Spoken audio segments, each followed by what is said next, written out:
I was diagnosed with cancer, and it was vaginal cancer. And when you look back at my childhood, with the rapes and all the other childhood abuse, and you realize that one of the mental causes for cancer is resentment, deep resentment that is held very strong till it literally eats away in the body. So where would I put my cancer? So I remember being very terrified, like anybody would, and I called my teacher and I said, Eric, they say I have cancer. And the first thing he said to me is, who is they? And I said, the doctors. And he said, Louise, you could not have done all this work on yourself to die of cancer. Now let's take a positive approach. And I clung to that. It was a lifeline for me. And I did things I hadn't done before. I went from being a junk food person to doing nutritional work and detoxifying my body, and I was detoxifying my mind, and I did a lot of things. I had tools to work with. And I said to myself, you're being given an opportunity to practice what you're teaching. You're telling people that they can heal anything if they're willing to do the work, and now it's your turn. I remember working with a therapist and banging pillows and, you know, getting anger out and all that stuff. But I think that the work I did at the time that was the most important for me was to do forgiveness. And I began to investigate the childhoods of my parents. And when I discovered their stories, I could understand where they were coming from. There was just horrendous things on both sides, all sides. So how could they know how to treat a little child when they weren't treated that well themselves? So as I began to do the forgiveness work and the therapy and the nutrition and everything, within 6 months, I was able to get the medical establishment to agree with what I already knew inside, that I no longer had cancer. And when that happened, I knew that anything could be healed. I knew because I had done it myself. And all the other stuff helped, but I knew that all the affirmations and all the stuff I was doing. So that gave me an extraordinarily strong belief.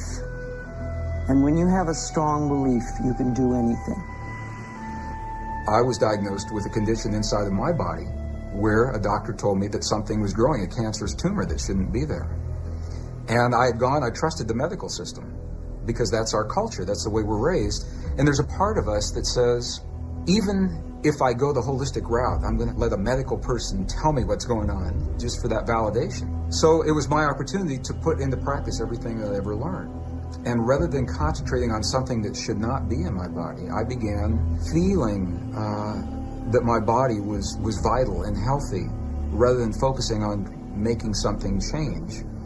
However, through the influence of family and friends, I underwent a medical procedure anyway. I went into the operating room, I was anesthetized, and the next thing I remember, I woke up. And there was a doctor looking at me, and he said, "What are you doing here? There's nothing there."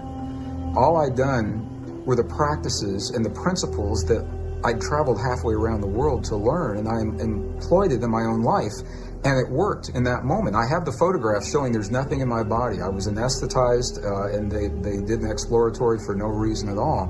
Because of that, I can speak with conviction. I can look anyone, a scientist, a doubting audience member, and I can look them in the eye with conviction and say, this is what I know to be true in my life, that there's a power inside of your body. The ancients say it's the most powerful force in the universe. The philosopher Neville, early in the 20th century, said that there's a power inside of every human against which no earthly force is of the slightest consequence. I did a whole bunch of research on cancer. I wanted to know who had beaten cancer and what was the common denominator. So I did a lot of reading, and I discovered that the common denominator was everyone, no matter what treatment that they chose, they were well because they changed the way they thought. I knew that Opening myself up physically to the surgeon's knife was an adjunct to true healing, and that I needed really to open spiritually. Your body's not your enemy, which of course I think anyone who's first experienced disease or pain, I think we're taught that, why is my body doing this to me, instead of why am I going through this experience? And it sort of let me shift my thinking to, I need to love my body through this. I'm thankful that I actually got cancer, because I needed a big wake-up call. I was the type of person that needed almost to get hit between the eyes. I'm in remission, and I feel wonderful, and I've never felt better about myself. I still walk around daily, and I use that affirmation that she had for cancer. It's I lovingly forgive and release everything in my past. I choose to fill my world with joy. I love and accept myself. It was life-changing.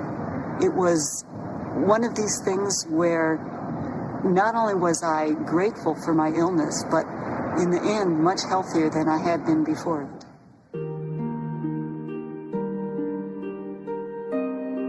There's this interesting thing that happens when somebody gets it, really downloads a more positive way of thinking. They get hormonal balancing, for one thing. We know that when somebody is thinking with their heart, like they see a puppy or a sleeping baby, and they go, your DHEA levels rise, which begins to balance your hormones, but something else really more important happens, and that is the beat-to-beat variability of the heart normalizes.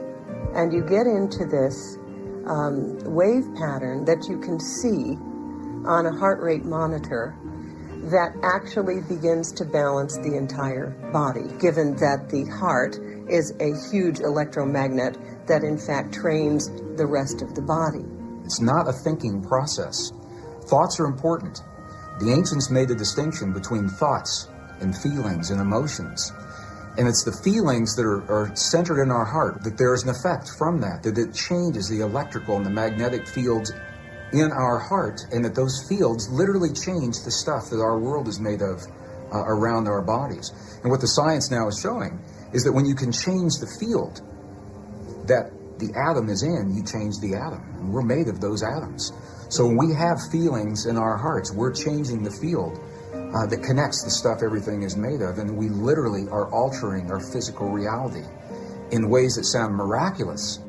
So this thought or this state of deep relaxation or whatever it is that enlightens you actually results in a decrease in stress hormones, a normalization of blood sugar, decreasing of blood pressure, and a relaxation of all smooth muscles. It is, in fact, a balance of the parasympathetic and sympathetic nervous system.